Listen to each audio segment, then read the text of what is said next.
और इस वक्त बड़ी खबर आ रही है इजरायल युद्ध पर। बड़ी खबर यह है कि युद्ध विराम पर सहमति बनने की खबरों के बीच गाजा में इजरायल के हमले अभी भी जारी हैं। समझौते के ऐलान के बाद 72 लोगों के मारे जाने की खबर है। इनमें तकरीबन आधे महिला और बच्चे हैं। इजरायल का कहना है कि वो आतंकवादियों को निशाना बना रहा है।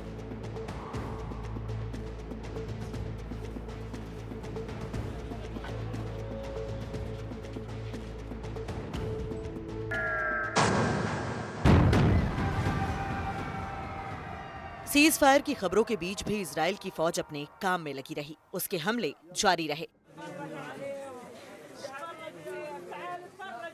पिछले 24 घंटों में गाजा में कम से कम 62 लोग मारे गए हैं और 253 लोग जख्मी हुए हैं। इजरायल भी हमलों से मना नहीं कर रहा।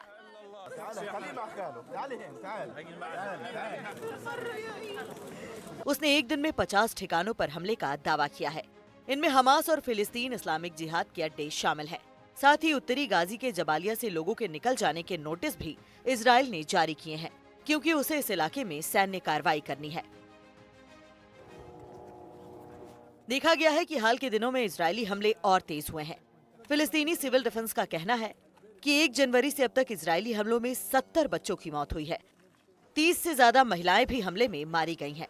सीज फायर के बाद उम्मीद की जानी चाहिए कि आम लोगों की मौत थमेगी और हमास के लोग भी सीज फायर का सम्मान करते हुए इजरायल पर हमले नहीं करेंगे।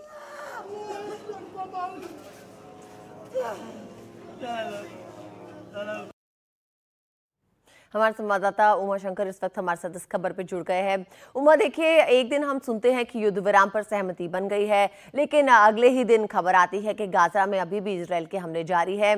आखिर क्या समझना चाहिए? वहां पर जश्न होना चाहिए या ये मौत की तस्वीरें कुछ और बयां कर रही हैं? जी देखिए अदिति, एक टेक्निकल मैटर है, क्योंकि जो गाजा में जो सीज फायर है वो रविवार से लागू होना है 19 जनवरी से। उसके पहले इजराइल का कहना है कि वो आतंकवादियों को निशाना बना रहा है सटीक सूचना के आधार पर।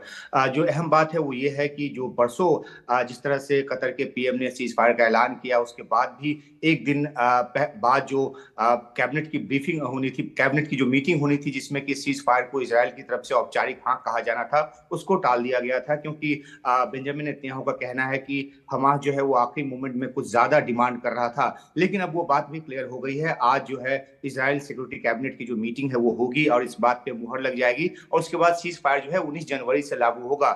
उसके पहले जिस तरह से गाजा में इजराइल हमले कर रहा था, चाहे हवाई हमले हो या जमीनी ऑपरेशन, वो उसने जारी रखा हुआ है। हालांकि इस बात को लेकर सवाल उठ रहे हैं। अभी तक 87 जो लोग हैं वो इसमें मारे गए हैं, जैसा कि आपने भी बताया कि इसमें आधे जो है वो महिला और बच्चे हैं।